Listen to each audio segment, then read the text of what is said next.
cómo se convirtió Osama Bin Laden en el hombre más buscado del mundo. Así fue como el líder de Al-Qaeda pasó de ser un don nadie a ser un monstruo. De joven, hijo de un multimillonario saudí y su 10ª esposa, Osama Bin Laden tuvo una infancia bastante normal.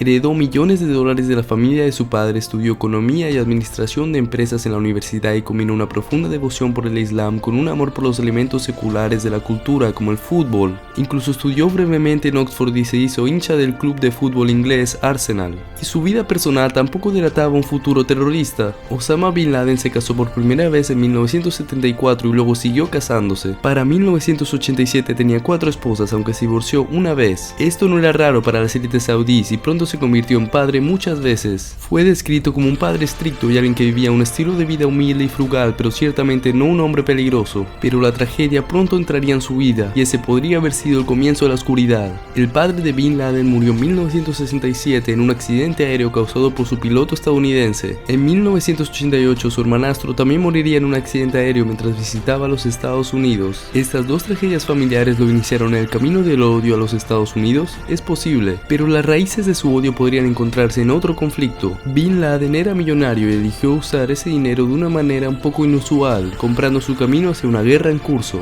La Unión Soviética estaba en guerra con Afganistán, habiendo invadido la nación de Asia Central para asegurar su hegemonía en la región.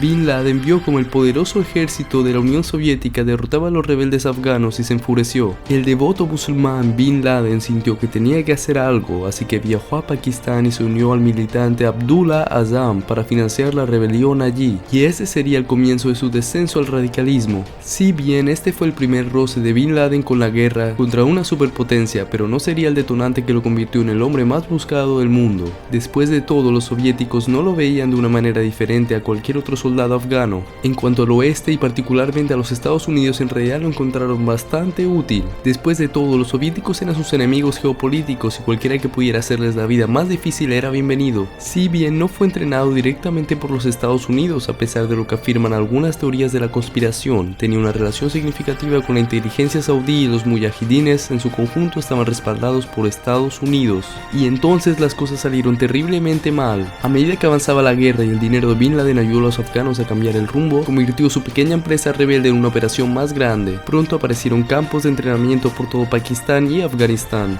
Pronto se empezó a correr la voz sobre la resistencia contra los soviéticos y Osama Bin Laden empezó a hacer su nombre entre los medios árabes. Fue visto como un desvalido defendiendo despiadadamente la tierra musulmana contra una superpotencia que pensó que podía tomar todo lo que quisiera, y a medida que la guerra en Afganistán terminaba volvía su atención a otros objetivos, y fue entonces cuando las cosas comenzaron a desmoronarse. ¿Por qué se radicalizó tanto? Parte de esto puede haber comenzado en 1988 cuando Bin Laden aparentemente estuvo involucrado en la masacre de Gilgit, un ataque brutal contra los musulmanes chiitas en Pakistán. Según los informes, esto fue en respuesta a un ataque a las aldeas sunitas, pero fue la primera vez que Bin Laden centró su atención en represalias violentas contra sus compañeros musulmanes en lugar de ejércitos colonizadores, y fue el primer indicio de que podría convertirse en una seria amenaza, pero las cosas estaban a punto de cambiar para mal muy rápido. En 1988, Osama se separó del movimiento de resistencia afgano más grande y creó su propio grupo, Al-Qaeda. A diferencia del grupo más grande y luchador, Bin Laden trató a su nueva organización como una máquina bien engrasada, solo aceptaba reclutas y coincidían con sus estrictas creencias morales, pero seguía siendo un actor menor en los asuntos mundiales. Se centró en defender las tierras musulmanas y entrenar un ejército de radicales que resistiría a la colonización de las superpotencias. Y después de años de estar respaldado por Occidente, no tenía motivos para querer ir a la guerra contra ellos, especialmente porque no habían tratado de apoderarse de ningún otro poder musulmán en ese momento. Pero eso estaba por cambiar. Irónicamente, el comienzo del descenso a la locura de Bin Laden no sería una invasión, sino una invitación.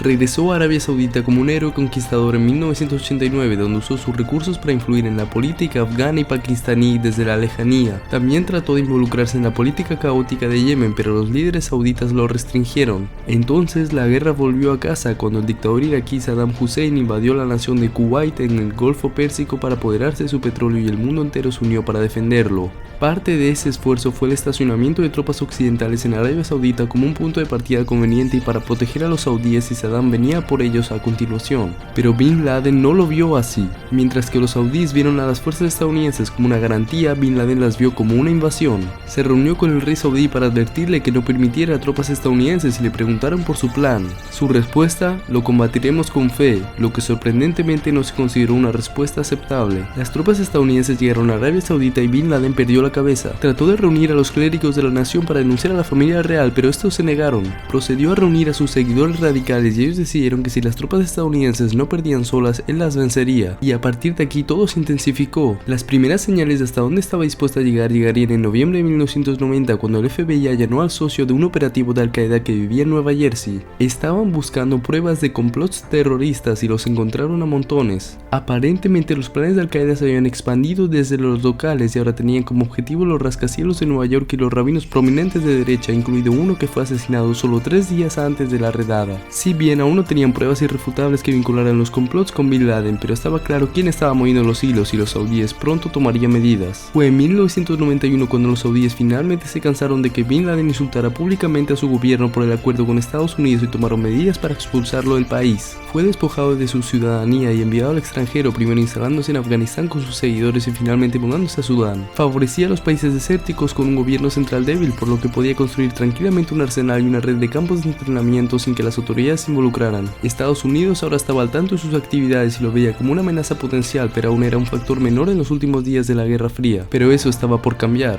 En todo el mundo comenzaron a ocurrir explosiones. Primero una bomba estalló en un hotel en Yemen donde se alojaban las tropas estadounidenses. Si bien la bomba no mató a ningún soldado, pero una segunda bomba en otro hotel mató a 2 civiles. Nadie sabía quién estaba detrás del ataque todavía porque Bin Laden aún permanecía oculto. Cuando el garaje subterráneo del World Trade Center fue bombardeado en Nueva York al año siguiente al matar a 6 personas, Bin Laden nunca fue acusado formalmente, pero se reveló que el autor intelectual se había entrenado con Bin Laden. A partir de ahí solo escalaría. Logró con éxito su primer ataque contra las tropas estadounidenses en 1995 en una instalación en Arabia Saudita. 5 estadounidenses y 2 indios murieron y fue la primera vez que un gobierno culpó públicamente a Al-Qaeda por un ataque terrorista. Bin Laden todavía estaba bajo tierra, pero la cosa se estaba calentando. Estaba en Sudán en ese momento y Estados Unidos desplegó agentes de la CIA para detenerlo. Sin embargo, los sudaneses se negaron a cooperar y en ese momento no había una orden formal contra Bin Laden, así que se quedó para continuar con sus actividades y ese fue un error mortal. Sería junio de 1996 cuando la mayoría de la gente escuchó por primera vez el nombre de Osama Bin Laden cuando un enorme camión bomba golpeó el complejo Khobar Towers en Arabia Saudita. Esta era una base para miembros de la Fuerza Aérea de Estados Unidos y 19 murieron en la explosión. Al principio se culpó del ataque a una rama del grupo militante libanés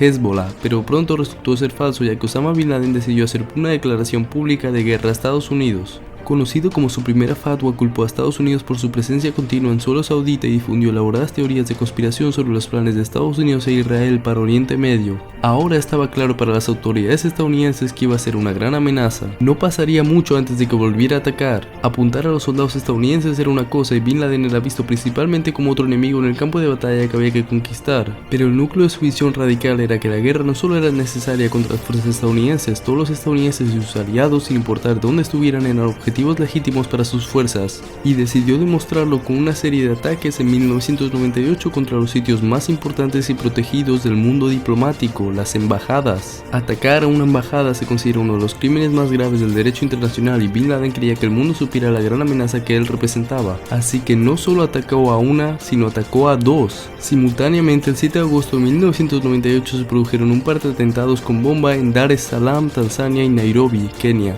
que alcanzaron las embajadas estadounidenses en ambos lugares. Estos ataques mataron a más de 200 personas, la mayoría civiles, y tuvo lugar solo unas semanas después del primer gran congreso de Al-Qaeda, donde trazaron sus próximos movimientos. Si el mundo no se hubiera tomado en serio la amenaza de Osama Bin Laden antes, lo haría ahora. Y cuando el gobierno de los Estados Unidos tomó en serio una amenaza, tiene una forma clara de demostrarlo. Osama Bin Laden acababa de ganarse un lugar en la lista de los 10 más buscados del FBI con una fuerte recompensa en efectivo ofrecida por su detención. Esta lista suele ser conocida por albergar a capos de la droga, asesinos en fuga y otros delincuentes domésticos, pero se sabe que alberga terroristas y delincuentes internacionales y puede representar una amenaza mayor que Bin Laden. Pero a pesar del premio en efectivo, Bin Laden seguía huyendo en el extranjero y pocos cazarrecompensas estaban dispuestos a buscarlo en el desafiante territorio de Sudán, así que le tocó al gobierno encontrar otra forma. Después del bombardeo de la embajada, Bill Clinton ordenó ataques con misiles contra campos de entrenamiento de terroristas en Sudán, pero no lograron apuntar a Bin Laden y fueron ampliamente condenados por los gobiernos de la región.